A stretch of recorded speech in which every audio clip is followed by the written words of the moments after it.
I want to start with a little imagination exercise. Let's time travel to the past, about 15 minutes before you were born. You were a little angel over there in the sky, floating over there, and then God approached you, and Mother Nature, and the universe, and the stork, and they had three amazing gifts for you. The first gift was a video game. They gave you a video game, the most amazing and fun video game you will ever play, and it's called life. Imagine, here comes the real imagination exercise. Imagine your life as a video game. Are you having fun? Are you enjoying your game in present time? Are you playing the game you want to play? Or are you playing someone else's game? What about your resources? What about your energy bars? What about your hearts, your coins? Are you using your time wisely? Are you using your superpowers and your super skills to help others? You have allies in this video game? What about your monsters? Are they chasing you? Do you have clear goals? Do you have clear purposes? When I talk about your video game, I want to return to real life. I developed video games for more than 20 years, and I was always amazed by the attitude we have in a video game when it engages us. In a video game, we are proactive. We take decisions. We are resilient. We try again. When you play a video game, sometimes you go from one level to the other, and you understand that everything can change. You will find new monsters, new challenges, new problems, and you understand that they are part of the game. You change the way you play. You try new weapons, new skills, new strategies, new tools, new allies, not only to survive in that game, but to win in that level. In a video game, you adopt what I call a game changer mindset. You change the way you play in order to change the future of that universe. So can we bring these attitudes to our lives? Can we see our life as a video game and become the game changers and the heroes of our lives and our purposes? My friends, I have many lessons from video games, but I'm going to share you three main lessons that I learned from this beautiful industry. In a video game, monsters are part of the game. They're big, they are small. You have many monsters in a video game, but sometimes in some games we have a monster, a big monster by the end of the level. Do you know how we call him? We call him the boss. The most difficult monster to defeat is the boss. Any resemblance with a real life is pure coincidence. But what happens in a video game the first time you face the boss? Do you win? No. He punches you, you die, and what do you do in the video game? You start crying? You throw away the controller? No, you try again. You press this magic button called pause. You press pause, you analyze the situation, you analyze the monster, you say, oh, let's look at these monster weaknesses, let's look at the skills, the efforts I need in order to beat him. And you try again with this monster, knowing that it will beat you again for a second and a third time, but that's part of the game. Let me tell you something, my friends. In real life, we have monsters. We have what I call external and internal monsters. For the past 10 years, we have had so many external monsters over there. We have strange presidents, the pandemic, you have many issues, climate issues, economical crisis everywhere, conflicts, war, disruptive technologies, you know them. We cannot face these external monsters alone. We need to join forces. Today, I want to focus on our internal monsters, those who live here and who live here. Those monsters that don't let us to become the hero that we need to become in our game. I want to share you some of my monsters that live here and here. I call this one the Furiculus. Every time I face a challenge, this guy gives me 35 terrific scenarios and the 378 reasons why my idea is stupid. And always, he works in tandem with this guy. I call him the pessimidont. He said, don't do that. Are you going to try that? You're not good enough. You're not good at this. And these voices keep crawling in my head. And sometimes they team up with this guy. I'm a computer science engineer. And this guy, I call him the perfectopus. He's always waiting for everything to be perfect. Everything needs to be perfect. And never the perfect moment never arrives. We have to press start sometimes.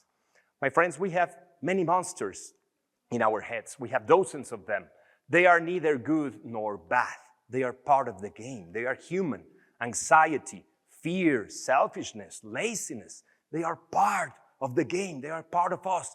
The important thing is to remember that if we let those monsters dominate us, we can become lost. We lose our purpose. And they maybe minimize the hero we can become. And that's the second lesson I learned from video games. Heroes. Oh, I'm forgetting. I'm going to give you 4 steps to face your monsters. Number 1, you need to identify those 2 or 3 monsters that are chasing you. Or 3 or 4 or 5 or 7 or 8. But identify those monsters. Number 2, normalize them. Visualize them in a funny, ridiculous way. It's not wrong to have those monsters in your heart and in your head. It's human. Number 3, analyze the tools, the skills you need to defeat, to face those monsters, or maybe to ignore them. And number 4, start and repeat. Monsters are dominated by iterations, by trying again, by practice, by habits, by patience sometimes, by asking for help. You can always ask for help to face these monsters. Let's go to the second lesson. In a video game, you are the hero. When you play a video game, you take it seriously. Even though you're playing, you are that guy or that girl trying to save that universe. In a video game, you act by a very simple premise. The sole and absolute responsible of what happens in your video game is you. There's no one else to blame.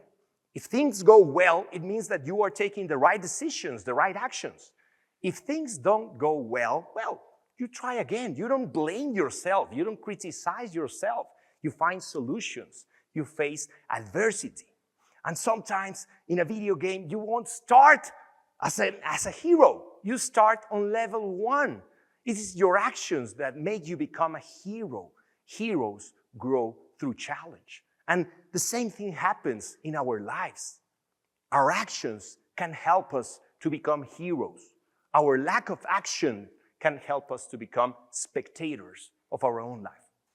Let's return to the clouds, to the second gift. God, your creator, approached you and gave you your second gift. It was a controller. Mine looked like this one. New generations receive something like this. Or your creator approached you and he said, my little girl, my little boy, this is the controller of your life. You're the one taking the decisions. Look, it's very simple to use. If you move this joystick to the left, the little guy moves to the left. If you move the joystick to the right, the little guy moves to the right. If you press here, the little guy jumps. It's easy. You will find out. And he gifted you the control of your life. Are you taking control of your life? Are you the owner of your decisions? The controller, my friends, is in our hands. We are the one taking the decisions in our life. We are the ones handling our video game. Let's go. Oh, sorry, I'm forgetting this one. In a video game, no one is going to rescue you. You need to choose yourself. You need to choose yourself. You don't need for anyone to approve you. You don't need to wait for that school to give you an A, for that art gallery to approve your artwork. You don't need to wait for your boss to congratulate you. You have to approve yourself as the hero of your life. Let's go to the third lesson.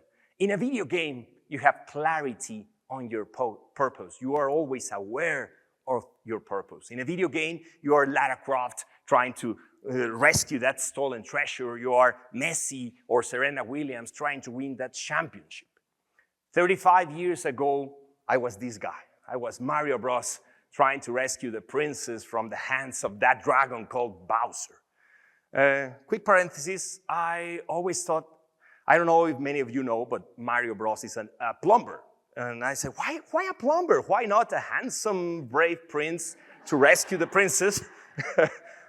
But well, maybe there was a very interesting service in the past, and the first thing that came to the prince's mind was the plumber, but well, that's another story. I close the parenthesis. When you're playing Mario Bros., rescuing the princess is not a goal, it's not an objective. It's your purpose, it's your mission, it's your dream. You're willing to face every challenge, every monster, every problem, because you understand the relevance of that princess for that universe. So my question for you, my friends, is where are your princes and your princesses?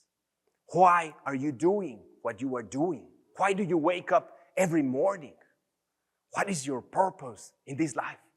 I want to share you a story, a personal story about some heroes, a princess, and a shared purpose. A few years ago, it was a normal day for me. I was at home, and suddenly I started to feel a lot of pain in my chest. My wife took me to the hospital. We arrived there, and the doctor-in-chief confirmed our fears. I was suffering a very complex heart attack. It was a matter of life and death. The last image I see is my wife crying behind the revolving doors of the emergency room. They take me to this room, and the doctor is trying to do a catheterization on me, and I was not trembling. I was shaking because of fear. The fear was horrible. The pain was horrible. And the doctor kept saying to me, please calm down. And I was trying everything, trying to breathe, trying to calm down, but nothing was working. My only thought were my 3 kids and my wife. And I kept saying, God, please give me another opportunity. Please, I cannot fail them. I need to stay with them. Please, God, give me another chance. But nothing was working. After 1 hour, more than 1 hour of this pain, this suffering, this shaking, a thought crossed my mind. And I thought, and if oxygen stops reaching my brain, if I don't receive oxygen in my brain, and if I end up like a vegetable or mentally impaired, my perspective changed completely. I couldn't be a burden for my family. And I took the most difficult decision in my life. And I decided to die for love. There was a nurse next to me. I took her hand and I told her, what's your name? And she told me, I'm Diana. And I said, Diana, I won't survive. Please tell my wife to forgive me. Please tell her I love her. Tell her to remarry. Please tell him to forgive me. And please, Diana, talk with my son Diego. He's 8 years old. Please tell him to forgive me. But please tell him that I need to be, for him to be happy. I want him to be happy. Please, Diana, tell them. At that moment, Diana leaves everything she's doing, and she focuses totally on me. With her right hand, she puts her right hand in my forehead. And with love, she says, please stay with me. Don't go. I'm here with you. And at that moment, that human connection that we don't understand, I entered in peace. I was ready to go. I was ready to die. And I said, thank God, I'm ready. And I stopped shaking. And in that instant, the doctor was able to remove one of the clots that was in my heart. And I felt the punch of life returning to my life. If you haven't realized I survived a heart attack, many of you are. Did he survive? I'm here because of God, of my wife, but I'm here because hundreds of human beings behind these companies, hundreds of heroes fighting for the same purpose, saving lives. I'm here because of a night, a doctor and a friend named Giannino Daneri and his team always learning new skills for their purpose to save lives. And the cherry of top is Diana. She knows her purpose, to save lives. And these guys gifted me a new life. I had a one-up. I had another opportunity. My friends, what is your purpose? Why are you doing what you are doing? How are you changing your life and others' life with your work, with your art, with your superpowers, with your smiles? Remember these 2 letters, BY and AY, before you and after you. Become the difference you want to see in your video game. I almost forgot the 3rd gift. When you were about to come to earth, God approached you and they give you the 3rd gift, a star. And they said to you, use it wisely. Don't use it right now. Use it on your most complex moments when everything seems impossible. And that brings me to the last lesson. In a video game, sometimes you lose a life. And in real life, sometimes we lose a life. Not the real one, not the biological one. Sometimes we lose a life here, and sometimes we lose a life here. Sometimes life punches us on our face through illness, through a financial problem, through separation, family conflict, when we move from one country to another and we fall into darkness, not knowing what to do in that darkness. Please help me with the darkness over here. Thank you. When you fall in that darkness, it's the moment to use your star. In a video game, when you use the star, you become invincible. In this moment of darkness, I want for you to think about your star. You know who she is, you know who he is, you know that special person. Think about him, think about her. Simply thinking about her brings you life and light. So let's bring light back. You have a balloon with you. Please, this balloon symbolizes your star. Inflate it. Use your strength in that balloon.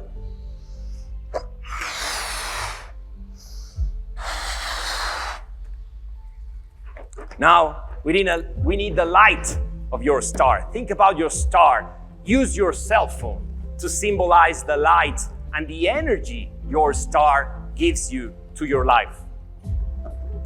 This balloon represents your star. Remember your star. Let's make this shine together.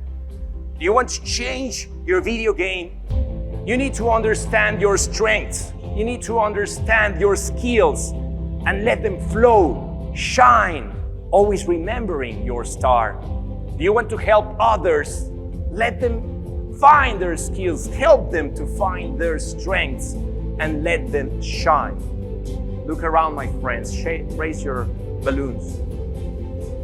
Today, we were illuminated by many stars here, and today, you are my stars. Shine and make other people shine, and your video game will be full of light. Thank you so much, and game on. Thank you.